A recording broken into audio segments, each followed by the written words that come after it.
ஒரு ஊரில் ஒருத்தர் இருந்தான். ஏதோ ஒரு சின்ன அலுவலகத்தில் வேலை பார்த்துக்கிட்டு இருந்தான். ரொம்ப ஏழை. வர்ற கொஞ்சம் வருமானத்தை வச்சு வாழ்க்கையை ஓட்டிக்கிட்டு இருந்தான். ஒரு நாள் தெரு வழியாக அவன் நடந்து வந்துக்கிட்டு இருக்கிறான். தெருவில் ஒரு காசு கிடந்தது. அதை பார்த்துட்டான். அது குனிஞ்சு எடுத்தான். அது ஒரு பழங்கால காசு. அந்த காசு நடுவில் ஒரு துளை இருந்தது. அதாவது துளையிட்ட நாணயம். பழங்காலத்தில் புழக்கத்தில் இருந்த ஒரு நாணயம் அது. துளையிட்ட நாணயம் கிடைச்சதுன்னா ரொம்ப நல்லது, அது அதிர்ஷ்டம் அப்படின்னு ஒரு நம்பிக்கை உண்டு. இவன் கையில் அது கிடைச்சதும் ரொம்ப சந்தோஷப்பட்டான்.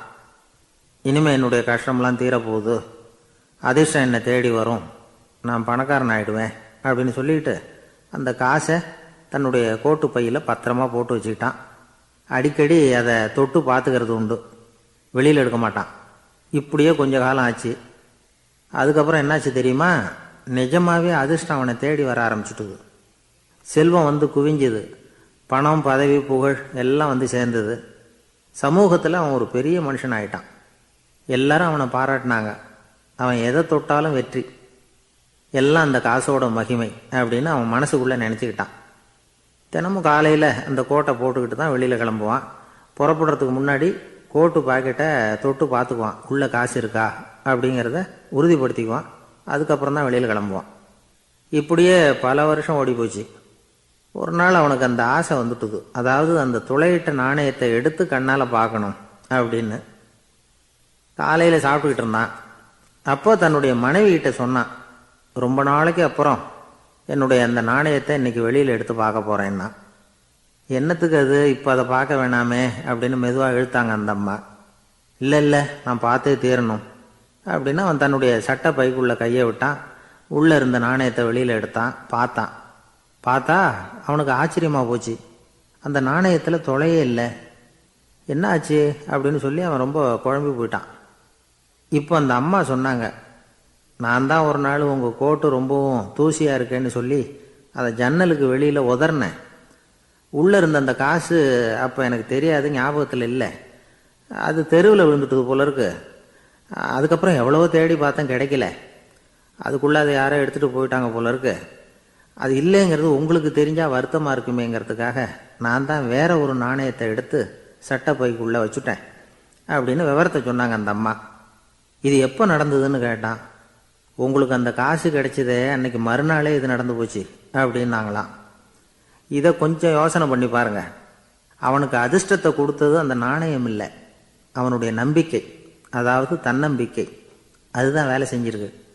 இதிலிருந்து நாம் தெரிஞ்சுக்க வேண்டியது என்னன்னா, வாழ்க்கையில் முன்னேற நினைக்கிறவங்களுக்கு தன்னம்பிக்கை ரொம்ப முக்கியம். அது இல்லைன்னா முன்னேற முடியாது. ஒருத்தன் சொன்னானா, நான் எப்போவுமே என்ன தான் சார் நம்புவேன், மற்றவங்கள நம்ப மாட்டேன். நேற்றுக்கு பாருங்க, திடீர்னு 10 பேர் என்னை அடிக்க வந்துட்டாங்க, நான் ஒருத்தனாவே அதை சமாளித்தேன் அப்படின்றான் ரொம்ப பெருமையா. அது எப்படின்னு கேட்டாங்களாம். ஒரே ஓட்டமாக அங்கேருந்து ஓடி வந்துட்டேன் அப்படின்னானா. யாருக்காவது ஏதாவது கொடுத்துக்கிட்டே இருப்பார், கொடையாளி. தினமும் யாராவது ஒருத்தருக்கு ஏதாவது கொடுக்கலன்னா அவருக்கு தூக்கம் வராது, அப்படி ஒரு பழக்கம். அது மட்டும் இல்லை, அவர் கொடுக்கறது அடுத்தவங்களுக்கு தெரியாது, அவ்வளவு ரகசியமாக அதை கொடுப்பார். வலது கை கொடுக்கறது இடது கைக்கு தெரியக்கூடாதுன்னு சொல்லுவாங்கள்ல, அது மாதிரி அவர். ஒரு நாள் ராத்திரி அவர் ஏற்கனவே தயாராக கட்டி வச்சிருந்த பணம் முடிச்ச கையில் எடுத்துக்கிட்டு வீட்டை விட்டு வெளியில் வந்தார். தெருவில் இறங்கி நடந்தார். இன்னைக்கு யாருக்கு தர்மம் செய்கிறது அப்படின்னு யோசனை பண்ணிக்கிட்டே இருட்டில் நடந்து வந்துக்கிட்டு இருக்கிறார். யாரோ ஒருத்தர் எதிரில் வர்றது மாதிரி தெரிஞ்சுது. உடனே அவர் கிட்ட போனார். தன்கிட்ட இருந்த பணம் முடிச்ச அவசரமாக அவர் கையில் திணிச்சுட்டு திரும்பி வந்துட்டார். அப்பாடா, ஒரு வழியாக யாருக்கும் தெரியாமல் இன்னைக்கு தர்மம் பண்ணியாச்சு அப்படிங்கிற மகிழ்ச்சி, மன நிறைவு அவர் முகத்தில். நிம்மதியாக தூங்கினார். அப்புறம் எழுந்திரிச்சார். மறுநாள் காலையில் ஊர் பூரா ஒரே பேச்சு. என்ன பேச்சுன்னா, நேற்று ராத்திரி ஒரு திருடன் கையில் யாரோ பணத்தை கொடுத்துட்டு போயிருக்கிறாங்க அப்படின்னு எல்லாரும் பேசிக்கிட்டு இருக்கிறாங்க. இதை கேள்விப்பட்டதும் அந்த பெரியவருக்கு ரொம்ப வருத்தமாக போச்சு. அடடா, போயும் ஒரு திருடனுக்காக உதவி பண்ணியிருக்கிறோம், பிரயோஜனம் இல்லாமல் போயிட்டுதே அப்படின்னு நினச்சார். சரி, இன்னைக்கும் யாருக்காவது உதவி பண்ணணும் அப்படின்னு முடிவு பண்ணினார். ராத்திரி நேரம் வந்தது. இவர் வழக்கம் போல் தெருவில் இறங்கி நடந்தார். கையில் பணம் முடிச்சு. எதிரில் ஒரு பொன் உருவம் மங்கலாக தெரிஞ்சது. இவர் உடனே அந்த பெண்கிட்ட பணத்தை கொடுத்துட்டு திருப்தியாக திரும்பி வந்துட்டார். மறுநாள் காலையில் ஊர் பூரா என்ன பேசிக்கிட்டாங்க தெரியுமா? நேற்று ராத்திரி நெறி தவறி நடக்கிற ஒரு பெண்ணின் கையில் யாரோ பணத்தை வச்சுட்டு போயிருக்கிறாங்க அப்படின்னு எல்லாரும் பேசிக்கிறாங்க. அடடா, இன்றைக்கும் தவறுதலாக நடந்து போச்சு அப்படின்னு ஒரு வருத்தப்பட்டார். இருக்கட்டும், இன்றைக்கும் ஏதாவது தர்மம் பண்ணுவோம் அப்படின்னு நினச்சிக்கிட்டாரு. 3வது நாள் ராத்திரியும் புறப்பட்டார். இப்பவும் எதிரில் ஒருத்தர் வந்தார். இவர் பணத்தை கொடுத்தார், திரும்பி வந்துட்டார். மறுநாள் மக்கள் என்ன பேசிக்கிட்டாங்கன்னா, நேற்று ராத்திரி ஒரு செல்வந்தர் கையில் யாரோ பணத்தை கொடுத்துட்டு போயிருக்கிறாங்க அப்படின்னு பேசிக்கிட்டாங்களாம். அவருக்கு ரொம்ப வருத்தமாக போயிட்டுது. என்ன இது தினம் இப்படி ஆகிக்கிட்டு இருக்குதே அப்படின்னு நினச்சிக்கிட்டே படுத்து தூங்கினார். அன்னைக்கு ராத்திரி ஒரு கனவு. அந்த கனவுல இறைவன் வந்து சொன்னாராம், இதோ பாருப்பா, நீ கொடுத்த தர்மம் வீணாக போயிடல. உன்கிட்ட பணம் வாங்கின அந்த திருடன் திருந்திட்டான், அந்த பொண்ணும் திருந்திட்டா, அந்த செல்வந்தனும் கொடையாளி ஆயிட்டான், எல்லாருக்கும் உதவி பண்ண ஆரம்பிச்சுட்டான் அப்படின்னு சொன்னாராம். இந்த கதையை சொன்னவர் யாருன்னா நபிகள் நாயகம். இதில் உள்ள கருத்து என்னன்னா, நல்ல மனசோட தர்மம் பண்ணுனா அது வீணாக போகிறதில்ல. இன்னொரு கருத்து, தர்மம் வந்து தன்னை மட்டுமல்ல அடுத்தவங்களையும் தீமையிலிருந்து காப்பாற்றும். இதுதான் நாம் புரிஞ்சிக்க வேண்டியது. இந்த காலத்திலையும் இது மாதிரி சில சம்பவங்கள் நடக்கிறது உண்டு. ஒரு பெரியவர் இருட்டில் நடந்து வந்துக்கிட்டு இருந்தார். எதிரில் வந்த ஒருத்தன் வலுக்கட்டாயமாக ஒரு கையை பிடிச்சி ஒரு பண முடிப்பை கொடுத்து வச்சுக்க சொல்லிவிட்டு விலகி போயிட்டான். பெரியவருக்கு ஆச்சரியம், இந்த காலத்துலேயும் இப்படி வலது கை கொடுக்கறது இடது கைக்கு தெரியக்கூடாதுன்னு நினைக்கிற கொடையாளிகள் உண்டு போல இருக்கு அப்படின்னு யோசனை பண்ணிக்கிட்டே நடந்தார். கொஞ்சம் தூரம் போயிருப்பார். அதுக்குள்ளே அதே ஆள் திரும்பி வந்தான். கொடுத்த பண முடிப்பை திருப்பி கொடுங்க அப்படின்னு கேட்டு வாங்கிட்டான். இவருக்கு ஒன்றும் புரியல. ஏன் இப்படி பண்ணுறேன்னார். அது ஒன்றும் இல்லைங்க, கொஞ்ச நேரம் இதை உங்ககிட்ட கொடுத்து வச்சிருந்தேன், அவ்வளவுதான் அப்படின்னா. ஏன்னு கேட்டார். என்னை பின்னாடி போலீஸு தேடிக்கிட்டு வந்துக்கிட்டு இருக்குது, அதுதான் அப்படி பண்ணேன், இப்போ போயிட்டுது, இனிமேல் ஒன்றும் பயமில்லை அப்படின்னு சொல்லிவிட்டு அவன் பாட்டுக்கு நடந்து போகிறான். ஜெருசலேம் அங்கே உள்ள ஒரு தேவாலயம். அதில் உள்ள பலிபீடத்தின் முன்னாடி ஒரு பெட்டி உண்டு. அது காணிக்கை பெட்டி. ஆலயத்துக்கு வர்றவங்க பிரார்த்தனை பண்ணிவிட்டு திரும்பி போகிற சமயத்தில் அந்த பெட்டியில் காணிக்கை போடுவாங்க. அவங்களால எவ்வளவு முடியுமோ அவ்வளவு போடுறது வழக்கம். அவங்கவுங்க வசதிக்கு தகுந்த மாதிரி போடுவாங்க. வசதி உள்ளவங்களாக இருந்தாலும் சரி, வசதியே இல்லாத வறியவர்களாக இருந்தாலும் சரி, ஆலய காணிக்கை பெட்டியில் காசு போடுறது அவங்களுக்கு ரொம்ப பெருமையான ஒரு செயல். ஒரு சமயம் இயேசு தம்முடைய சீடர்களோடு அந்த ஆலயத்துக்கு வரார். அங்கே உட்காந்து ரொம்ப நேரம் வழிபாடு பண்ணிகிட்டு இருக்கிறார். சீடர்களும் அந்த ஜபத்தில் கலந்துக்கிட்டாங்க. வழிபாடு முடிஞ்சுது. இயேசு உட்காந்துருக்கிறார். காணிக்கை பெட்டியில் காசு போடுறவங்கள கவனிக்கிறார். சீடர்களும் அதையே கவனிச்சுக்கிட்டு இருக்கிறாங்க. ரொம்ப பேர் வரிசையாக வந்தாங்க. அவங்களால முடிஞ்ச அளவுக்கு காசு போட்டுட்டு அவங்க பாட்டுக்கு போய்கிட்டு இருக்கிறாங்க. வசதியானவங்க நிறைய பேர் வந்தாங்க. அதுக்கு மத்தியில் வயசான ஒரு அம்மா, அவங்களும் வந்து காசு போட்டுட்டு போகிறாங்க. இப்போ இயேசு தன்னுடைய சீடர்கள் பக்கம் திரும்பினார். ஒரு கேள்வி கேட்டார். இப்போ இந்த காணிக்கை பெட்டியில் நிறைய பேர் வந்து காசு போட்டுட்டு போகிறத நீங்கள் கவனிச்சிங்க. இன்னைக்கு இந்த காணிக்கை பெட்டியில் ரொம்பவும் அதிகமாக காசு போட்டது யார் அப்படின்னு கேட்டார். முதல்ல வந்தார ஒரு பெரிய மனுஷன், அவர் தான் அதிகமாக போட்டார் அப்படின்னார் ஒருத்தர். 3வதாக வந்தவர் தான் அதிகமாக போட்டார், நான் கவனித்தேன் அப்படின்னாரு இன்னொருத்தர். இப்படி ஆளுக்கு ஒரு விதமாக சொல்கிறாங்க. கடைசியாக இயேசு சொன்னாராம், இன்றைக்கு அந்த பெட்டியில் அதிகமாக காசு போட்டவங்க அந்த வயசான அம்மா தான் அப்படின்னாராம். சீடர்களுக்கு ஒன்றும் புரியல. அந்த அம்மா ரொம்ப ஏழையாச்சே, அவங்க எப்படி அதிகமாக காணிக்கை செலுத்த முடியும் அப்படிங்கிறது அவங்க சந்தேகம். இயேசு விளக்குனார். நிறைய பேர் வந்தாங்க, நிறையவே காசுகள் போட்டாங்க, அது உண்மைதான். ஆனால் அந்த அம்மா என்ன பண்ணாங்க கவனிச்சிங்களா? வந்தாங்க, தன்னுடைய காசு பையை திறந்தாங்க, அப்படியே கொட்டுனாங்க. அதில் இருந்தது 2 காசுகள் தான். அந்த 2 காசும் காணிக்கை பெட்டியில் விழுந்துட்டுது. மற்றவங்கள்லாம் தங்கள்கிட்ட இருந்த செல்வத்தின் ஒரு சிறு பகுதியை எடுத்து பெட்டியில் போட்டாங்க. ஆனால் இந்த அம்மா தன்கிட்ட என்ன இருந்ததோ அதை அப்படியே போட்டுட்டாங்க. தன்னுடைய பிழைப்புக்காக வச்சிருந்த அவ்வளவையும் இழக்கிறதுக்கு தயாராகிட்டாங்க. அவ்வளவு தாராள மனசு அவங்களுக்கு. அதனால் அவங்க செலுத்தின காணிக்கை தான் அளவில் அதிகம் அப்படின்னார். விலை மதிப்பில்லாத முத்து புதையல் ஒருத்தனுக்கு கிடைக்க போகுதுன்னு வச்சுக்கோங்க. அதன் மதிப்பை உணர்ந்தவன் என்ன பண்ணுவான்? அதை அடையிறதுக்காக தன்கிட்ட இருக்கிற எதையும் கொடுக்கறதுக்கு தயாராக இருப்பான் இல்லையா? அது மாதிரி தான் இதுவும் அப்படின்னார். உலக மதிப்பீடுகளை துரும்பா தூசியா மதிச்சு அதையெல்லாம் உதறி விடுகிறவன் இறையருள் அப்படிங்கிற இணையில்லாத செல்வத்தை பெறுகிறான் அப்படிங்கிறது இதில் உள்ள கருத்து. இறைவனுக்காக இழப்பதுன்னா துன்பப்படுகிறவர்களுக்காக, ஏழைகளுக்காக, ஏதுமற்றவர்களுக்காக இழப்பது அப்படின்னு அர்த்தம். உங்கள் அயலானுக்கு நீங்கள் என்ன உதவி செய்தாலும் அதை எனக்கே செய்கிறீர்கள் அப்படின்னு இயேசு சொல்லியிருக்கிறார். அடுத்தவங்களுக்கு உதவணுங்கிற குணம் இன்னைக்கு ரொம்ப குறைஞ்சி போச்சு. ஒருத்தன் வாழைப்பழத்தோல் வழுக்கி கீழே விழுந்துட்டான். பக்கத்தில் இருந்த நண்பன் உடனே இவனை தூக்கிக்கிட்டு போய் ஆஸ்பத்திரியில் சேர்த்துட்டான். அதுக்கப்புறம் சொன்னான், நீ அந்த வாழைப்பழத்தோலில் காலை வைக்க போகிறத முன்னாடியே நான் கவனிச்சுட்டேன் அப்படின்னானா. அப்படின்னா அப்போவே நீ எனக்கு உதவி செஞ்சுருக்கலாமே அப்படின்னானா அவன். நான் டாக்டருக்கு உதவலாம்னு நினச்சிட்டேன் அப்படின்னா இவன். பெரிய குடும்பத்தில் பிறந்தவர், இருக்கிற சொத்துக்கள் எல்லாத்தையும் வாரி வழங்கிவிட்டு காட்டுக்கு புறப்பட்டார் தவம் செய்யறதுக்காக. இருந்தது பூராவும் கொடுத்துட்டார். இனிமேல் எதுவுமே இல்லை கொடுக்கறதுக்கு. அப்போ கடைசியாக ஒருத்தன் வந்து கையை நீட்டினானா, ஐயா ஏதாவது கொடுங்கன்னு இருக்கான். அவர் பார்த்தார், கட்டியிருக்கிற வேட்டியை தவிர வேற எதுவுமே இல்லை. 8 முழம் பட்டு வேட்டி, ஜரிகை கரையோடு இருக்குது. கடைசியாக அதை தான் எடுத்துக்கிட்டு அவர் புறப்பட்டுருக்கார்.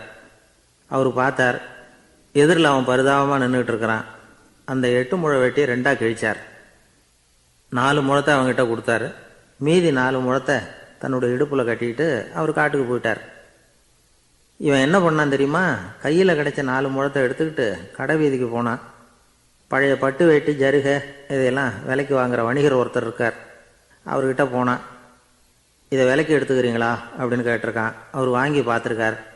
ஆஹா, இது ரொம்ப அருமையான வேட்டி, விலை உயர்ந்த ஜருகை, இது ஏது உனக்கு அப்படின்னு கேட்டாரான். அவன் நடந்தது சொல்லியிருக்கான். அப்படின்னா ஒன்று செய்ய, இந்த வேட்டியோட இன்னொரு பாதியையும் மெதுவாக வாங்கிட்டு வந்துரு, உனக்கு நிறைய பணம் தர்றேன் அப்படின்னாரான் அந்த வணிகர். இவன் கொஞ்சம் யோசனை பண்ணி பார்த்தான். கொஞ்சம் இருங்க, தான் வந்துவிடுறேன் அப்படின்னு சொல்லிவிட்டு நேராக காட்டுக்கு போனான். அவர் எங்கே இருக்காருன்னு தேடி கண்டுபிடிச்சான். அவர் ஒரு இடத்துல தவக்கோலத்தில் இருக்கிறார். கட்டியிருந்த இடவேட்டியும் அவர் அறியாமல் நழுவி கீழே விழுந்து கிடக்குது. இவனுக்கு ரொம்ப வசதியாக போச்சு. அவரை கேட்க வேண்டிய அவசியமே இல்லை. மெதுவாக சத்தம் போடாமல் அடி மேலே அடி வச்சு நெருங்கினான். அவர் கண்ணை மூடிக்கிட்டு அவர் பாட்டு நின்றுக்கிட்டு இருக்கிறார். இவன் மெதுவாக போய் கீழே கிடந்த அந்த துணியை எடுத்துக்கிட்டு சத்தம் போடாமல் திரும்பி நடந்தான். ஒரு 2-3 அடி எடுத்து வச்சிருப்பான். அப்படி ஓட ஆரம்பிக்கிற சமயத்தில் அவன் காலில் கீழே கிடந்த முள்ளு ஒன்று நறுக்குன்னு தைச்சி விட்டுது. வலி தாங்க முடியாமல் அம்மான்னு கத்தியிருக்கான். இந்த சத்தத்தினால கண்ணை மூடி நின்றுக்கிட்டு இருந்த அவரோட தவம் கலைஞ்சது. மெல்ல கண்ணை திறந்து பார்க்குறார். தன் இடையில இருந்த வேட்டி அவன் கையில் இருக்கு. இப்போ அவர் நினைக்கிறார், என்ன நினைக்கிறாருன்னா, இந்த வேட்டி மீது நான் வைத்த ஆசையல்லவா அவனை திருடனாக ஆக்கிவிட்டது அப்படின்னு நினைச்சாராம். இந்த வேட்டி மேலே நாம் வச்ச ஆசை அவனை திருடும்படி ஆக்கிவிட்டதே அப்படின்னு நினைச்சாராம். இது எப்பேற்பட்ட மனநிலை அப்படிங்கிறத கொஞ்சம் யோசனை பண்ணி பாருங்க. தான் ஒரு பொருள் மேலே வச்ச பற்று இன்னொரு மனிதன் திருடனாக ஆகிறதுக்கு காரணம் ஆயிட்டுதேன்னு நினைக்கிறார். அப்படி நினைச்ச அந்த பெரியவர் யார் தெரியுமா? அவர் தான் மகாவீரர். இழந்துட்டேங்கிறியே, நீ என்னத்தை கொண்டுகிட்டு வந்த எங்க இழந்துடுறதுக்கு? நீ என்னத்தை உண்டாக்குன இது அழிஞ்சுட்டுதுன்னு சொல்றதுக்கு? இதுதான் அவருடைய சிந்தனை. இன்றைக்கு நம்ம சிந்தனையெல்லாம் வேற மாதிரி இருக்குது. ஒருத்தன் நடுத்தெருவில் உட்காந்து அழுதுகிட்டு இருந்தான். அந்த வழியாக வந்தவர் ஒருத்தர், ஏன்பா அழறேன்னு கேட்டாராம். 5 ரூபா சார், இந்த இடத்துல விழுந்துட்டுது, ரொம்ப நேரமாக தேடுறேன், கிடைக்காது போல இருக்கு அப்படின்னு சொல்லிவிட்டு அழறான். எப்போ தொலைஞ்சதுன்னு கேட்டாராம் அவர். அது எனக்கு தெரியாது சார், பணத்தை தொலைச்சவன் தேடி பார்த்துட்டு போயிட்டான், நான் அவனுக்கு பின்னாடி தேட வந்தவன் அப்படின்னு நானா இவன். இந்த உலகத்தில் தான் மட்டும் வாழ்ந்தா போதும் அப்படின்னு நினைக்கிறவங்க உண்டு. தானும் வாழணும், அடுத்தவங்களும் வாழணும் அப்படின்னு நினைக்கிறவங்களும் உண்டு. முதல்ல சொன்ன வகையை சேர்ந்த மனிதர்கள் எப்படி தெரியுமா? எப்படியாவது தான் மட்டும் வாழ்ந்தால் போதுங்கிற நினைப்பு தான் எப்பவும் அவங்களுக்கு இருக்கும். தங்களுடைய வளர்ச்சிக்கு எது தடையா இருந்தாலும் சரி, யார் தடையா இருந்தாலும் சரி, அதை அழிச்சுட்டு தான் மறுவேலை பார்ப்பாங்க. அவங்கெல்லாம் பாவ காரியங்களுக்கு தயங்குறதே இல்லை. அப்படிப்பட்ட வாழ்க்கை அவங்களுக்கே இடைஞ்சல அமைஞ்சு விடுறது உண்டு. அதை விளக்கறதுக்கு ஒரு கதையும் உண்டு. ஒரு ஊர்ல அப்படிப்பட்ட ஆள் ஒருத்தன் இருந்திருக்கான். நிறைய பாவங்களை செஞ்சவன். அதன் காரணமா நரகப்படுகுழியில விழுந்துட்டான். நரகப்படுகுழிங்கிறது ஒரு பெரிய கிணறு மாதிரி. ஏற்கனவே பாவம் செஞ்சவங்க நிறைய பேர் அதில் விழுந்து கிடக்குறாங்க. உள்ள ஏகப்பட்ட சத்தம், எல்லாம் அந்த பாவாத்மாக்கள் போடுற சத்தம். இப்போ விழுந்தானே இவனும் சத்தம் போட்டான். இவன் போடுற சத்தம் கொஞ்சம் அதிகமாக கேட்டுது. இந்த கிணத்துக்கு பக்கத்தில் புத்தர் உட்காந்துருக்கிறார். அவர் காதில் இவன் போடுற சத்தம் விழுந்தது. உடனே அந்த கிணத்தடிக்கு போனார். குனிஞ்சு பார்த்தார். சாமி என்னை காப்பாற்றுங்க அப்படின்னு கத்தனான் இவன். புத்தர் அவனை கொஞ்சம் கவனித்து பார்த்தார். மனித சமுதாயத்துக்கு அவன் என்னென்ன கெடுதல் பண்ணியிருக்கிறாங்கிற விவரம்லாம் அவர் மனக்கண்ணில் தெரிஞ்சது. அவருக்கு எல்லாம் புரிஞ்சு போச்சு. இருந்தாலும் அவனை காப்பாற்றுறதுக்கு ஏதாவது வழி உண்டா அப்படின்னு யோசித்தார். அவன் தன்னுடைய வாழ்நாளில் ஏதாவது நல்லது செஞ்சிருக்கானா அப்படின்னு பார்த்தார். ஒரே ஒரு சமயம் அவன் தன்னுடைய காலடியில் மிதிபட இருந்த சிலந்தியை மிதிக்காமல் தாண்டி போயிருக்கிறான். இந்த ஒரு காரியத்துக்காக அவனை கரையேற்ற முடியுமா அப்படின்னு நினைச்சார். அவ்வளவுதான். உடனே அவர் கையில் ஒரு சிலந்தி வந்து உட்காந்துதான். அதுகிட்ட இருந்து நூல் இழை வெளிவர ஆரம்பிச்சது. அந்த நூல் இழை கிணற்று ஆழம் வரைக்கும் அப்படியே நீண்டுகிட்டே போச்சான். புத்தர் பார்த்தார். இந்த நூலை பிடிச்சிக்கிட்டு மேலே ஏறி வா அப்படின்னார். என்னங்க சொல்றீங்க, இந்த சிலந்தி நூல் என்ன தாங்குமான்னு கத்துனான். எல்லாம் தாங்கும், அதை பிடிச்சிக்கிட்டு ஏறி வா அப்படின்னார். சந்தேகத்தோடவே அவன் அந்த நூல் இழைய பிடிச்சி இழுத்து பார்த்தான். ரொம்ப வலுவாக இருந்தது. அவனுக்கு ஆச்சரியம். அதை பிடிச்சிக்கிட்டே மெதுவாக மேலே ஏறி வர ஆரம்பிச்சிட்டான். பாதி தூரம் ஏறி வந்திருப்பான். அப்போ அவன் காலுக்கு கீழே ஏதோ சத்தம். என்னன்னு குனிஞ்சு பார்க்கறான். கீழே கிடந்தவங்க சில பேரும் அந்த நூலை பிடிச்சி மேலே வந்துக்கிட்டு இருக்கிறாங்க. இவனுக்கு கோபம் வந்துட்டுது. தன்னுடைய இடுப்பில் வச்சிருந்த கத்தியை எடுத்து தன்னுடைய காலுக்கு கீழே நூல் இழையை அப்படியே வெட்டி விட்டுட்டான். இனிமேல் நாம மட்டும்தான் மேலே ஏறி வந்துடணும் அப்படின்னு நினச்சிக்கிட்டான். ஆனால் நடந்தது என்ன தெரியுமா? மொத்த நூல் இழையும் அப்படியே அருந்து கீழே விழுந்துட்டுது. அவனும் பொத்துன்னு கீழே விழுந்துட்டான். மறுபடியும் கத்த ஆரம்பிச்சிட்டான். ஏற்கனவே அவன் செஞ்சிருந்த ஒரு சிறு கருணை அந்த நூல் இழைக்கு உறுதியை கொடுத்தது. இப்போ அவன் செஞ்ச பாவம் அந்த நூல் இழைய வலுவிழக்க செஞ்சுட்டுது. அடுத்தவங்களும் வாழணுங்கிற எண்ணம் அவனுக்கு இருந்திருந்தா இப்போ அவனும் கரையேறி வந்திருப்பான், மற்றவங்களும் சௌக்கியமாக வந்து சேர்ந்துருப்பாங்க. அதனால் நாமும் வாழணும், அடுத்தவங்களும் வாழணும் அப்படின்னு நினைக்கிறவன் வாழ்க்கையில் சீக்கிரம் முன்னுக்கு வந்துடுவான். ஒருத்தன் ஒரு டாக்டர்கிட்ட போனான். மருந்து வாங்கினான். வாங்கி கொண்டாந்து பேசாமல் வச்சுட்டான், சாப்பிடல. அப்புறம் எதுக்காகப்பா போய் அவர்கிட்ட மருந்து வாங்கினேன் அப்படின்னு கேட்டாங்க. டாக்டர் வாழணும் இல்லையா, அதனால தான் அப்படின்னா. அவர் கொடுத்த மருந்தை நீ ஏன் சாப்பிடல அப்புறம் அப்படின்னு கேட்டாங்க. நான் வாழணும் இல்லையா, அதுக்காக தான் அப்படின்னா. ஒரு முனிவர் இருந்தார். ஒரு நாள் அவரை தேடிட்டு 4 பேர் வந்தாங்க. சுவாமி, எங்களுக்கு ரொம்ப நாளாக ஒரு சந்தேகம்னாங்க. என்னன்னு கேட்டார். இந்த உலகத்தில் எவ்வளவோ காரியங்கள் நடக்குது, எது நியாயம் எது அநியாயம் அப்படின்னு புரிஞ்சிக்க முடியலன்னாங்க. அது யாராலையும் புரிஞ்சிக்க முடியாதுன்னார் முனிவர். வந்தவங்களுக்கு ஆச்சரியமாக போச்சு. ஒரு மாதிரியாக பார்த்தாங்க. இதை முனிவர் கவனிச்சார். சரி புறப்படுங்க என்னோடன்னார். எங்கன்னு கேட்டாங்க.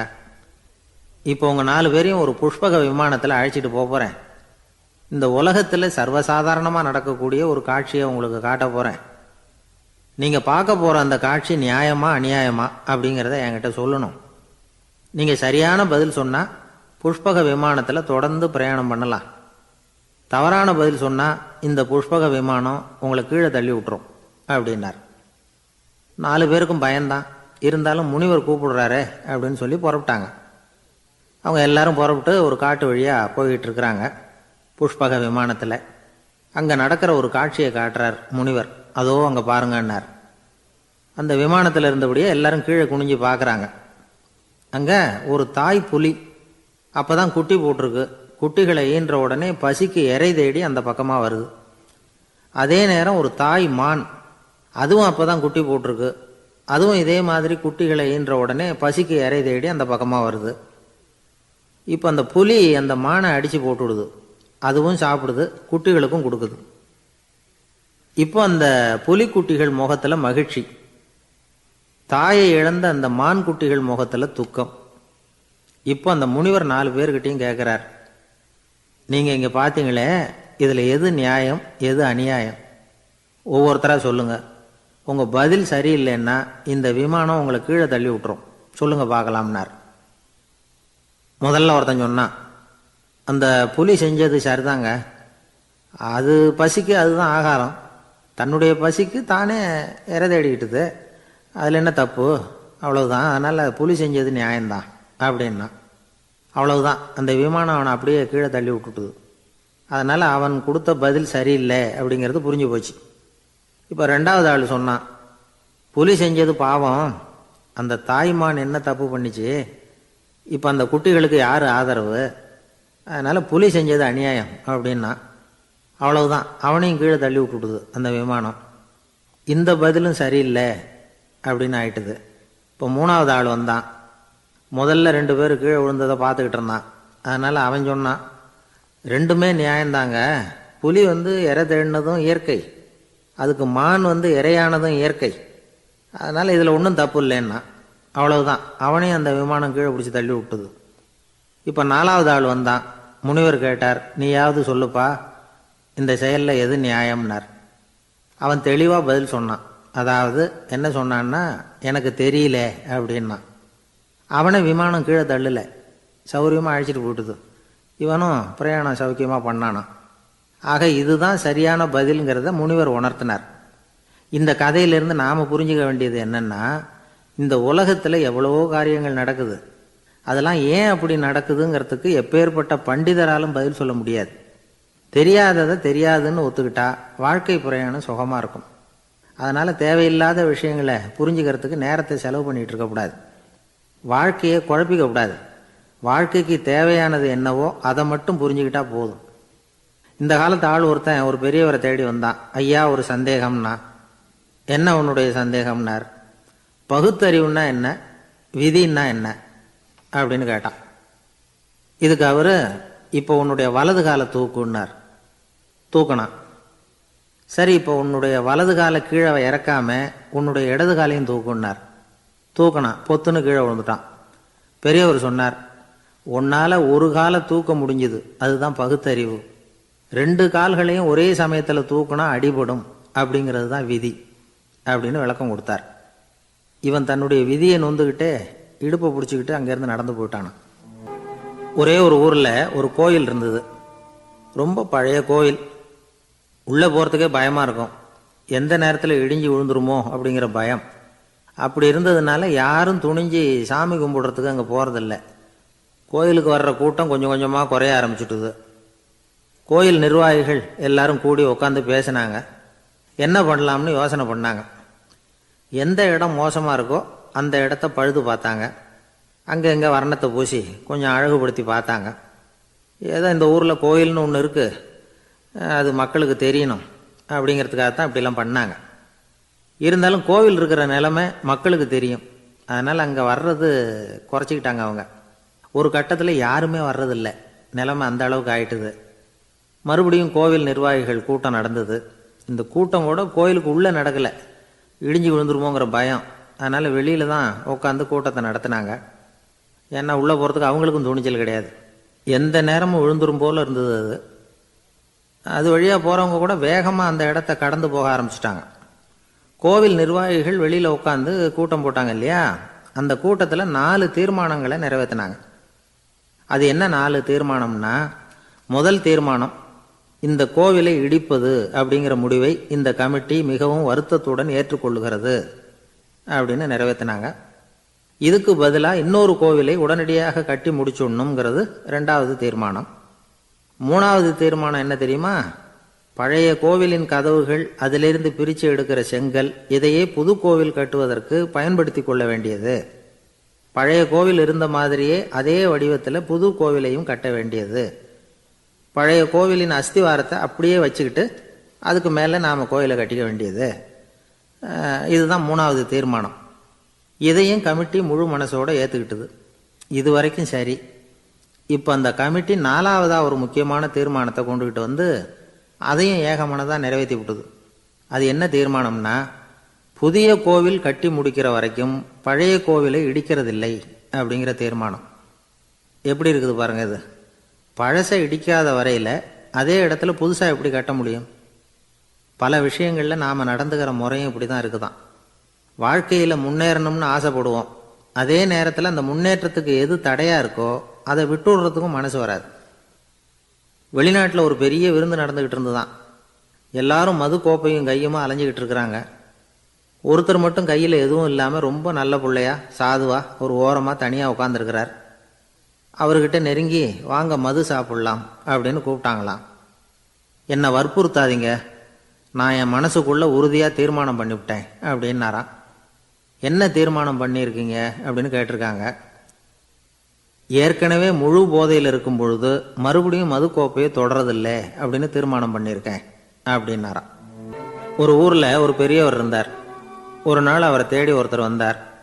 ஐயா, நான் கடவுளை பரிபூர்ணமாக நம்புகிறேன் அப்படின்னார். சரி, அந்த நம்பிக்கை உனக்கு எப்படி வந்ததுன்னு கேட்டார் இவர். அவர் சொல்ல ஆரம்பித்தார். ஐயா, எனக்கு கல்யாணம் ஆகி 10 வருஷம் ஆச்சு. ஆனாலும் குழந்தை பாக்கியம் இல்லை. அதுக்கு என்ன காரணமாக இருக்கும்னு நான் யோசனை பண்ணிகிட்டு இருந்தப்போ நண்பர் ஒருத்தர் ஒரு ஆலோசனை சொன்னார்.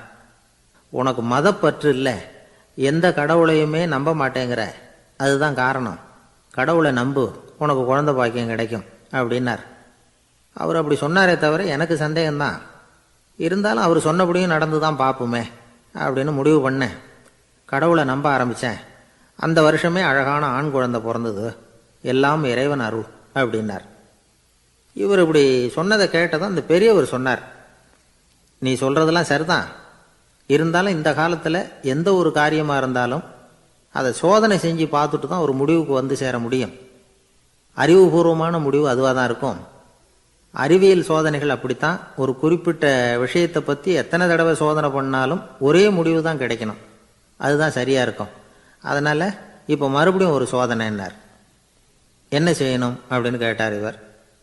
கடவுள்கிட்ட ஒரு பெண் குழந்தை வேணும்னு கேளு.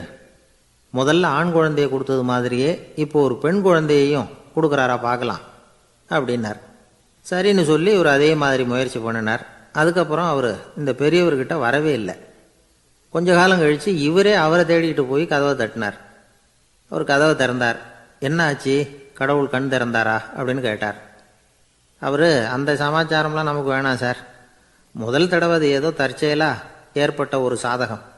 இப்போ நீங்கள் 2வது தடவை சொன்ன பிறகு தினமும் கடவுளை வேண்டிக்கிட்டு தான் இருக்கிறேன், ஒன்றும் நடக்கலை அப்படின்னார் ரொம்ப விரக்தியாக. ஒரே ஒரு தோல்வியில் உங்கள் நம்பிக்கையெல்லாம் பறந்து போயிடுது பார்த்தீங்களா அப்படின்னார் அந்த பெரியவர். எல்லாம் நல்ல விதமாக நடக்கிற வரைக்கும் நம்பிக்கை, எதிர்பார்த்தது தோல்வியில் முடிஞ்சுட்டுதுன்னா அவநம்பிக்கை. மற்றவர்கள் பேரில் வைக்கிற நம்பிக்கை எந்த நேரத்திலையும் விவகாரமாகி விடக்கூடிய சாத்தியம் உண்டு. நாம் நம்பிக்கை வைக்க வேண்டியது நம்மகிட்ட தான். நமக்குள்ளே இருக்கிறார் கடவுள். எனவே நம்ம பேரில் நாம் வைக்கிற நம்பிக்கை தான் உண்மையான கடவுள் பக்தி. நிபந்தனையற்ற நம்பிக்கையாக அது இருக்கணும். எல்லாம் நல்லபடியாக நடந்துக்கிட்டு இருந்தால் எந்த முட்டாளுக்கும் நம்பிக்கை வரத்தான் செய்யும் அப்படிங்கிறது ஒரு பெரிய ஒரு கருத்து. தியானத்தின் மூலமாக தான் உனக்குள்ள ஆழமாக தோண்டுனா உன்னுடைய அடி ஆழத்தில் நம்பிக்கை வந்து அப்படி ஊற்றெடுக்கும், அதை பார்க்க முடியும் அப்படிங்கிறது பெரியவர்கள் சிந்தனை. ஒரு குழந்தை அப்பாவை பார்த்து என்னப்பா பண்ணுறேன்னு கேட்டுதான். பிரார்த்தனை பண்ணிகிட்டு இருக்கிறேன்னாராம் அப்பா. பிரார்த்தனை பண்ணுனா என்ன கிடைக்கும் அப்படின்னு கேட்டுதான் குழந்தை. எல்லாம் கிடைக்கும் அப்படின்னாராம் அப்பா. நீ வச்சிருக்கிறிய பேனா அது கூட கிடைக்குமான்னு கேட்டுதான் குழந்தை. கிடைக்குமேன்னு இருக்கார். அப்படின்னா அந்த பேனாவை என்கிட்ட கொடுத்துரு, நீ பிரார்த்தனை பண்ணி வேற பேனா வாங்கிக்கோ அப்படின்னு தான் அந்த குழந்தை. ஒரு குரு இருந்தார், ஜென் குரு. அவரை தேடிட்டு ஒரு மன்னர் வந்தார். வந்தவர் ஜப்பான் மன்னர். தோட்டக்கலையை பற்றி தெரிஞ்சுட்டு போகிறதுக்காக அவர் வந்தார். எப்படி தோட்டம் அமைக்கிறது அப்படிங்கிறத பற்றி அந்த குரு விவரமாக சொல்லி கொடுத்தாரு. 1 நாள் 2 நாள் இல்லை, 3 வருஷம் கற்றுக் கொடுத்தார். அதுக்கப்புறம் சொன்னார், நான் கற்றுக் கொடுத்துட்டேன், இனிமேல் நீங்கள் போகலாம், போய் தோட்டம் அமைக்கலாம். அதுதான் உங்களுக்கு பரீட்சை. தோட்டம் அமைச்ச பிறகு சொல்லி அனுப்புங்க, நான் வந்து பார்க்குறேன். நீங்கள் இங்கே என்னவெல்லாம் கற்றுக்கிட்டீங்களோ அதையெல்லாம் அங்கே செயல்முறையில் செஞ்சு காட்டுங்க அப்படின்னு சொல்லி அனுப்பி வச்சார். மன்னர் போனார். அரண்மனைக்கு பக்கத்திலேயே ஒரு பெரிய தோட்டத்தை உண்டு பண்ணினார். அழகான மரங்களையும் செடிகளையும் உருவாக்கினார். கிட்டத்தட்ட 1000 தோட்டக்காரர்களை பயன்படுத்தி 3 வருஷங்கள் முயற்சி பண்ணி அந்த அழகான தோட்டத்தை உருவாக்கினார். குருக்கிட்ட இருந்து செய்தி வந்தது, நாளைக்கு வந்து தோட்டத்தை பார்க்குறேன் அப்படின்னு. மன்னர் உடனே சுறுசுறுப்பாயிட்டார். முதல் நாளே தோட்டத்தை சுத்தப்படுத்தினார். ராத்திரி பூரா யாரும் தூங்கலை. எல்லாருக்கும் தோட்டத்தை ஒழுங்குபடுத்துகிற வேலை. அது அந்தந்த இடத்துல ஒழுங்காக இருக்குதா அப்படின்னு சரி பார்த்தாங்க. ஒரு தவறும் இல்லாத வகையில் அதை ஒழுங்குபடுத்தினாங்க. மறுநாள் குரு வந்தார், தோட்டத்தை பார்த்தார். அவருக்கு கோபம் வந்துட்டுது. மன்னருக்கு ஆச்சரியம், எப்பவும் சிரிச்சுக்கிட்டே இருக்கிறவர் இப்போ இப்படி இருக்கிறாரு அப்படின்னு. மெதுவாக குருக்கிட்ட போய் எல்லாம் சரியாக தானே இருக்குது அப்படின்னார். எல்லாம் சரிதான், ஆனாலும் எங்கே அந்த பொன்னிற காற்று அப்படின்னார். உதிர்ந்த இலைகள், பொன் மஞ்சள் நிற இலைகள் காற்றில் அப்படி புரண்டு ஓடுவதை நான் பார்க்க முடியவில்லையே அப்படின்னாராம். அது இல்லாமல் இந்த தோட்டம் உயிரோட்டம் உள்ளதாக இருக்காது, இதில் பாடல் இல்லை, ஆடல் இல்லை, அதெல்லாம் இல்லாமல் இந்த தோட்டம் ரொம்பவும் செயற்கையாக தெரியுதேன்னாராம். மன்னர் இப்போ தான் யோசனை பண்ணார். கீழே கிடந்த காஞ்சி போன இலைகள் மட்டும் இல்லை, மரத்தில் இருந்த காஞ்சி போன இலைகளையும் அப்புறப்படுத்தி சுத்தமாக வச்சிருக்கிறார். இறப்பும் வாழ்க்கையினுடைய ஒரு பகுதி தான். மரணம்ங்கிறது வாழ்க்கைக்கு எதிரானது அல்ல, அதை நிரப்பும் ஒரு பகுதி தான் அது. மரணம் இல்லையில் வாழ்க்கையே இல்லை அப்படிங்கிறது பெரியவங்க கருத்து. இப்போ அந்த தோட்டம் அழகாக தான் இருக்குது, இருந்தாலும் அது ஒரு ஓவியம் மாதிரி உயிர் இல்லாமல் இருக்கு. குரு ஒரு வாளியை கையில் எடுத்துக்கிட்டார், தோட்டத்தை விட்டு வெளியில் போனார். ஏற்கனவே வீசி எறிந்த அந்த சருகுகளை எல்லாம் அள்ளி கொண்டுகிட்டு வந்தார். உள்ள எல்லா இடங்கள்லையும் அதை வீசினார். உடனே காற்று அந்த காய்ந்த சருகுகளையும் பழுத்த இலைகளையும் அசைக்க ஆரம்பிச்சுட்டுது. இப்போ அங்கே சலசல சத்தம், சங்கீதம், இலைகளின் நடனம், ஓவியம் மாதிரி இருந்த அந்த தோட்டத்துக்கு இப்போ உயிர் வந்துட்டுது. இதுதான் அந்த பொன்னான காற்று அப்படின்னாராம் குரு. மன்னருக்கு புரிஞ்சுது. மிகப்பெரிய ஜென் கேள்வி ஒன்று உண்டு. உம்மான் அப்படிங்கிற ஒரு பெரிய குருவை பார்த்து துறவி ஒருத்தர் கேட்டாராம், இலைகள் எல்லாம் கீழே விழுந்து மரங்கள் மொட்டையாக இருக்கும் பொழுது என்ன நடக்கும்? இதுதான் கேள்வி. இதுக்கு உம்மான் சொன்ன பதில் பொன்னான காற்று, தி கோல்டன் விண்ட் அப்படின்னாராம். இதுக்கு என்ன விளக்கம்னா, உன்னுடைய எண்ணங்கள் எல்லாம் உன்னுடைய மனசிலிருந்து கீழே விழுந்து உனது உள்ளுணர்வானது மொட்டையாக நிற்கும் நிலைதான் அது. உனது வேர்களின் அருகில் காற்று வீசுகிறது. எல்லா எண்ணங்களும் உன்னிலிருந்து வெகு தூரத்துக்கு புரண்டு கொண்டே சென்று விடுகிறது. நீ அவற்றை கடந்து விட்டால் நீ அவைகளுக்கெல்லாம் மேலெழுந்து கீழே பார்ப்பவனைப் போல நிற்க ஆரம்பித்து விடுவாய். அதுதான் தியானம் என்பது அப்படின்னு சொல்றாங்க. தியானம்ங்கிறது எண்ணத்துக்கு எதிரானதில்லை, தியானம்ங்கிறது எண்ணங்களை கடந்து செல்வது தான். அதுக்கப்புறம் நாம் பொன்னிற காற்றில் ஆட ஆரம்பிச்சிருவோம். இதுதான் பெரியவர்கள் சொல்றது. என்கிட்ட ஒருத்தர் தோட்டம் அமைக்கணும்னு யோசனை கேட்டு வந்தார். எல்லாம் சொல்லி கொடுத்தேன். செடிகள்லாம் செழிப்பாக வளரணும்னா வேர் காயாமல் பார்த்துக்குங்க, தினமும் தண்ணி விடுங்க அப்படின்னு சொல்லி அனுப்பி வச்சேன். ஒரு மாதம் கழிச்சு அவர் தோட்டத்தை பார்க்கறதுக்காக போனேன். போய் பார்த்தா எல்லா செடியும் வாடி கிடக்குது.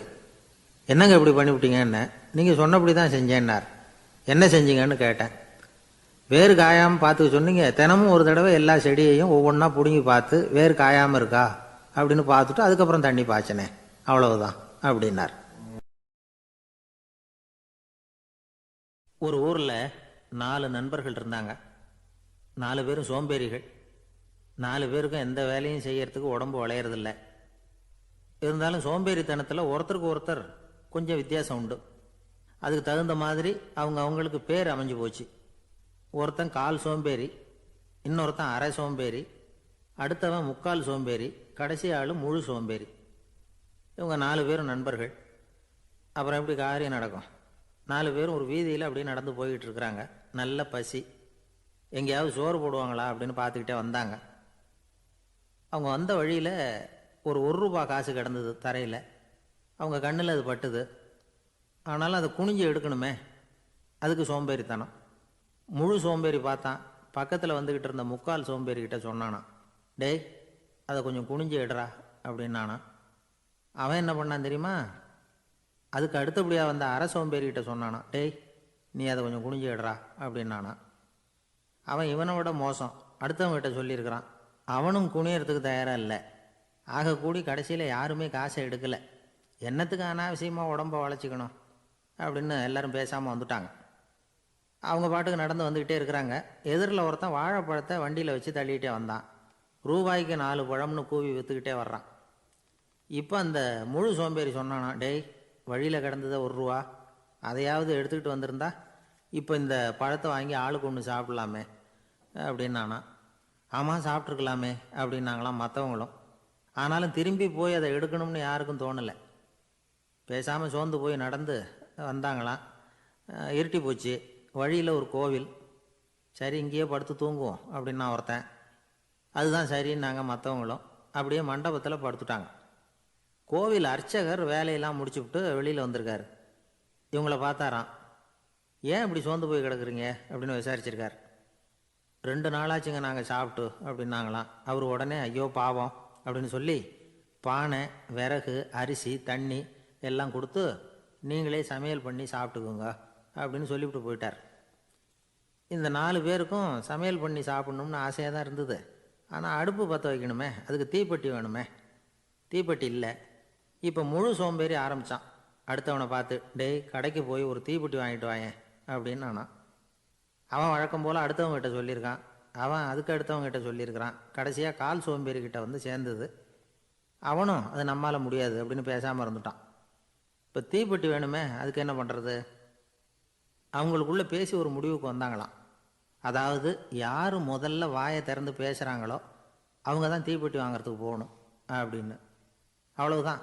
உடனே 4 பேரும் வாயை கெட்டியாக மூடிக்கிட்டு படுத்துக்கிட்டாங்க. அவங்க சமையல் பண்ணி சாப்பிட்டாங்களா என்ன அப்படிங்கிறது அர்ச்சகருக்கு தெரியல. சரி பார்த்துட்டு வரலாமேன்னு வந்தார். வந்து பார்க்குறாரு, இவங்க 4 பேரும் அசையாமல் படுத்து கிடக்குறாங்க. அர்ச்சகர் பயந்துட்டார். ஒருவேளை பசி தாங்காமல் செத்து போட்டாங்களோ அப்படிங்கிற பயம், அல்லது நாம் கொடுத்த உணவுப் பொருளில் ஏதாவது விஷம் கலந்துருக்குமோ அப்படின்னும் பயந்தார். அப்படின்னா நம்ம மேலே பழி வந்துருமே அப்படின்னு நினச்சி நடுங்க ஆரம்பிச்சிட்டார். அப்புறம் அவரும் ஒரு முடிவுக்கு வந்தாராம். கோவிலுக்கு பக்கத்துலேயே ஒரு பெரிய குழி இருந்தது. அதில் ஒவ்வொருத்தரையாக இழுத்துக்கிட்டு போய் போட்டார். கொஞ்சம் மண்ணை தள்ளினார், காலால் மிதித்தார். அவர் மிதித்த மிதி ஒருத்தன் அடி வயத்தில் போட்டுவிட்டுது.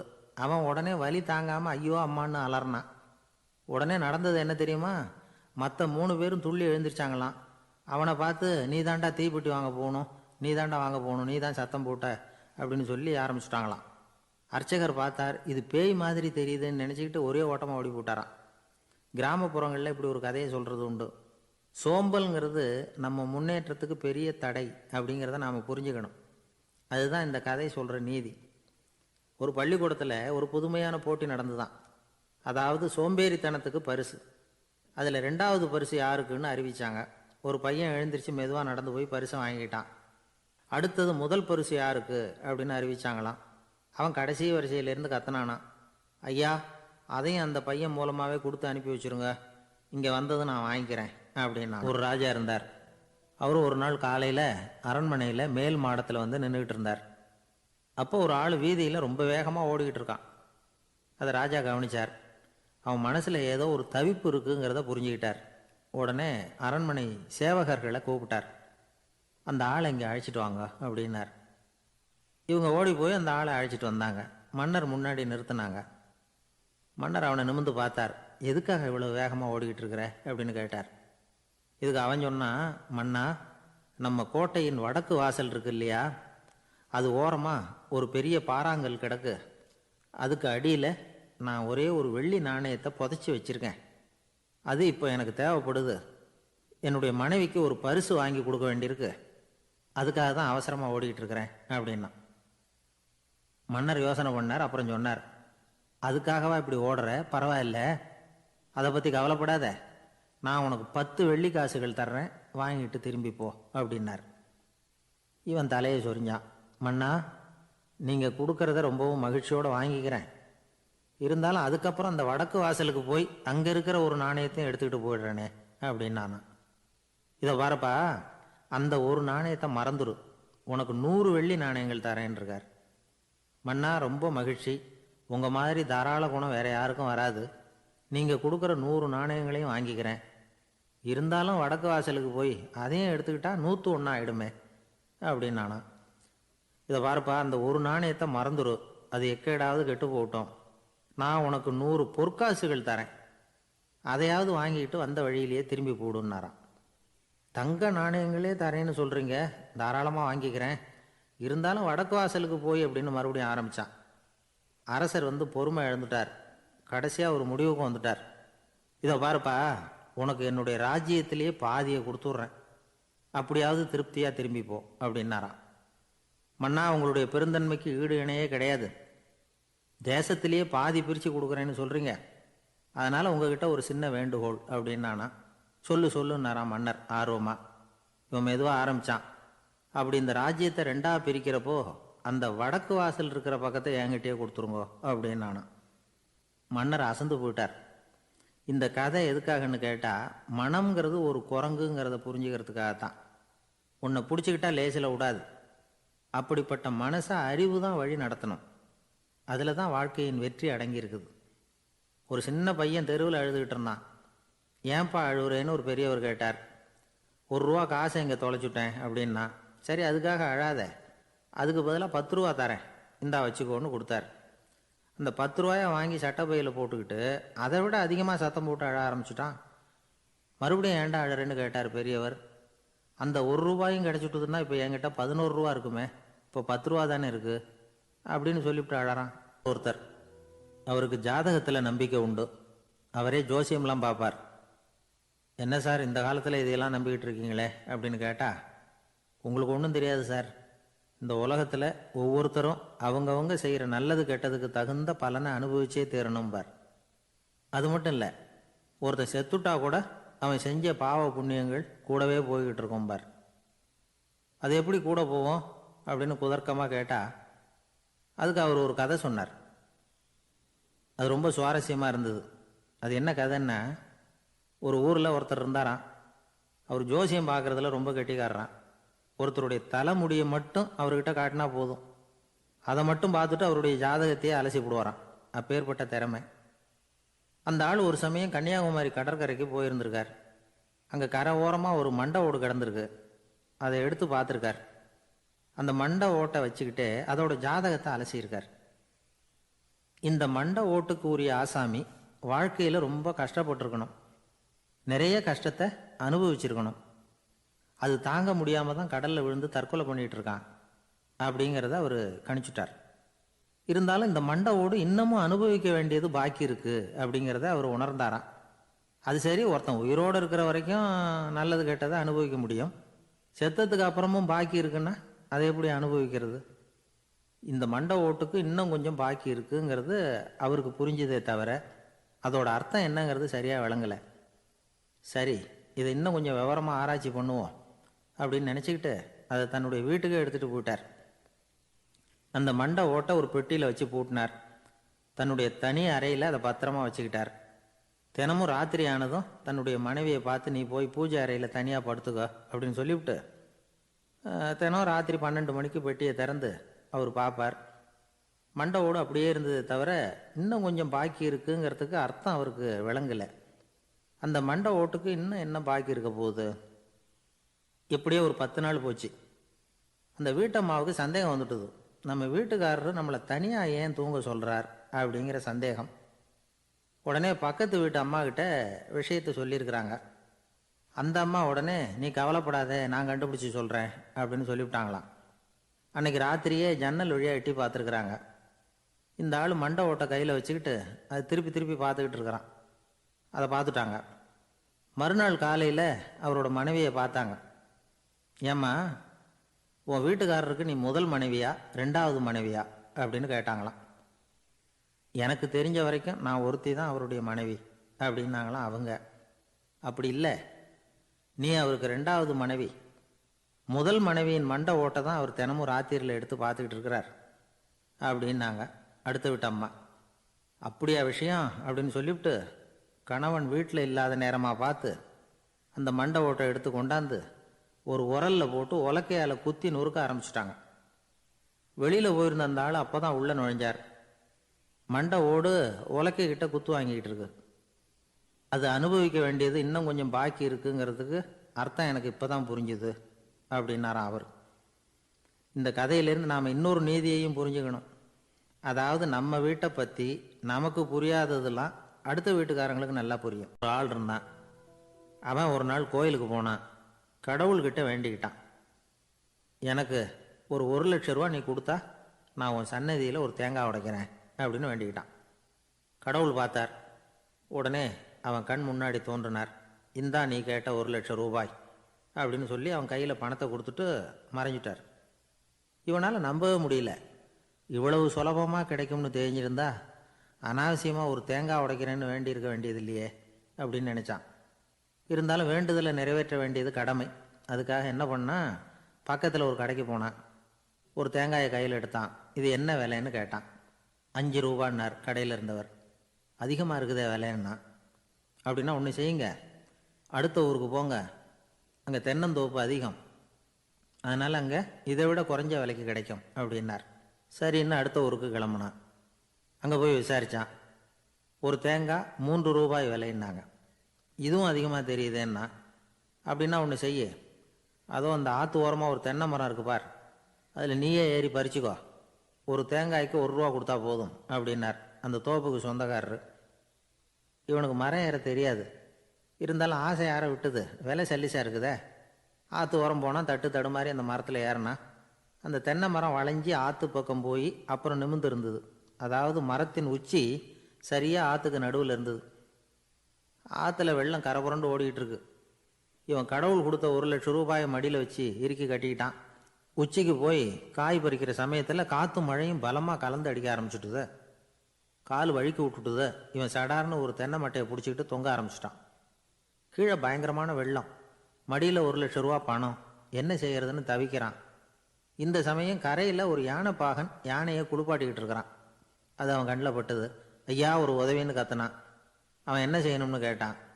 உன் யானையை மெதுவாக இங்கே அழைச்சிட்டு வா, எனக்கு நேராக கீழே நிறுத்து, என் காலை பிடிச்சி மெதுவாக கீழே இறக்கி விட்டுரு, என் மடியில் இருக்கிற பணத்தில் உனக்கு 10,000 ரூபா தரேன் அப்படின்னா. அவன் பார்த்தான், காலை கையை பிடிச்சா கூட எவனும் இந்த காலத்தில் 10 ரூபாய்க்கு மேலே தரமாட்டேங்கிறான், இவன் காலை பிடிச்சா 10,000 தர்றேங்கிறான் அப்படின்னு யோசனை பண்ணான். உடனே யானையை கொண்டுட்டு போனான். அவனுக்கு நேராக கீழே நிறுத்தினான். அவன் காலை பிடிச்சான். அவ்வளவுதான். அந்த நேரம் பார்த்து யானை மெதுவாக நடந்து அப்பால் போட்டுது. இப்போ யானை பாகன் அவன் காலை கெட்டியாக பிடிச்சிக்கிட்டு தொங்குறான். பரிதாபமாக மேலே பார்க்குறான். அவன் மட்டையை பிடிச்சிக்கிட்டு தொங்குறான். இப்போ யானை பாகன் சொல்கிறான், தம்பி மட்டையை விட்டுறாத, கெட்டியாக பிடிச்சிக்கோ, நான் உனக்கு 10,000 ரூபா தரேன், இதோ மடியில் தான் வச்சுருக்கேன்னா. மேலே தொங்குறவனுக்கு இந்த நிலைமையிலேயும் ஒரு சந்தோஷம், மேற்கொண்டு ஒரு 10,000 ரூபா நமக்கு கிடைக்கும் போல இருக்கே அப்படின்னு.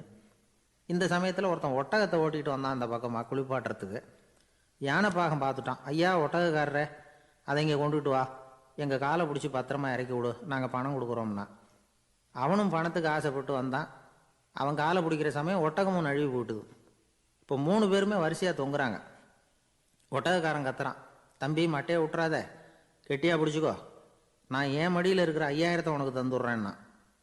மேலே தொங்குறவனுக்கு இன்னமும் சந்தோஷம், இவனும் பணம் தர்றேங்கிறான் அப்படின்னா இன்னைக்கு நமக்கு மொத்த பண வரவு எவ்வளவு அப்படின்னு ஒவ்வொன்றா கூட்டி பார்க்க ஆரம்பித்தான். மனக்கணக்கு சரியாக வரல. அதனால் அப்படியே விரலை விட்டு எண்ண ஆரம்பித்தான். அவ்வளவுதான், மட்டையை விட்டுட்டு கை நழுவி வந்துட்டுது. 3 பேரும் பொத்துன்னு ஆற்றுல விழுந்தாங்க. படாத பாடுபட்டு தட்டு தடுமாறி கரைக்கு வந்து சேர்ந்தாங்க. 3 பேர் மடியில் இருந்த பணமும் ஆற்றோட போட்டுது. பேராசை பெருநஷ்டம் அப்படின்னு ஒரு பழமொழி இருக்குல்ல, அதை விளக்கறதுக்காக சொல்லப்பட்ட கதை இது.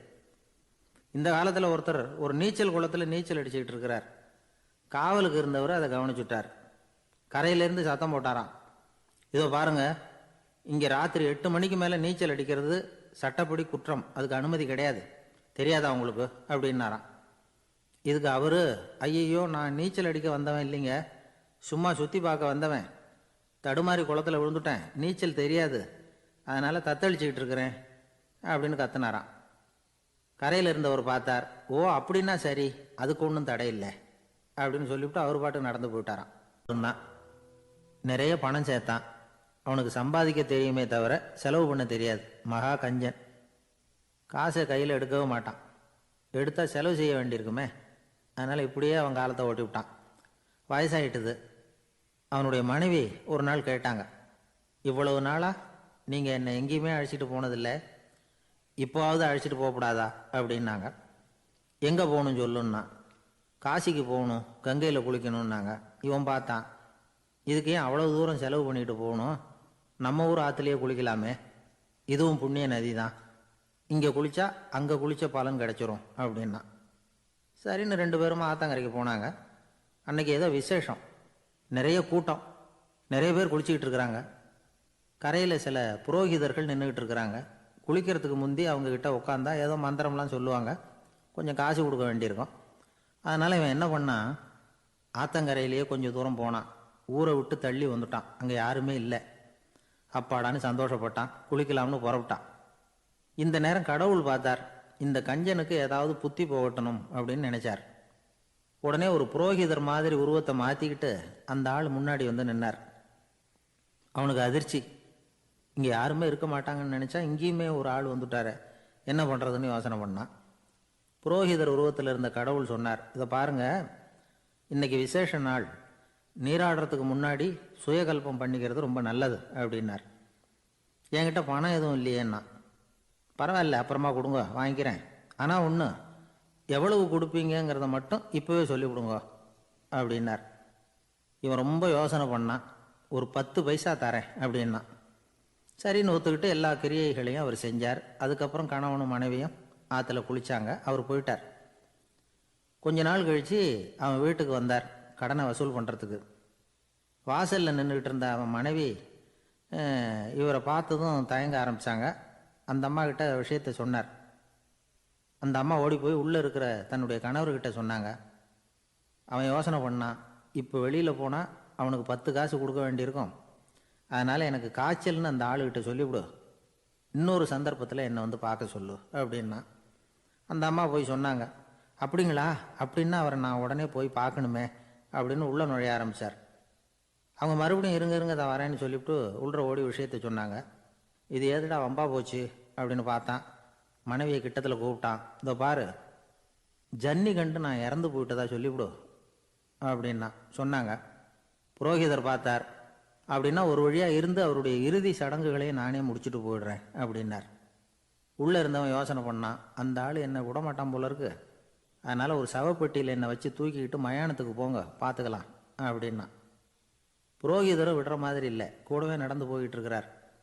அங்கே இறக்கி சடங்குகளை முடிச்சுட்டு தீ வைக்கிற நேரம் பொட்டிக்குள்ளே இருந்த நம்ம ஆள் அலறி அடிச்சுட்டு வெளியில் ஓடி வந்தான். புரோகிதர் உருவத்தில் இருந்த கடவுள் சிரித்தார். தன்னுடைய சுய உருவத்தை காட்டினார். அதுக்கப்புறம் அவனை கூப்பிட்டு, இதை பாருப்பா, ஏன் இப்படி அல்லாடுற, ஏதாவது வரம் வேணும்னா கேள்தரேன் அப்படின்னார். அவன் யோசனை பண்ணான். பகவானே, ஒரே ஒரு வரம் தான் உங்ககிட்ட கேட்கணும்னா. என்ன வேணும் கேளுன்னார். அந்த 10 பைசா தட்சணையை தள்ளுபடி பண்ணால் போதும் அப்படின்னா.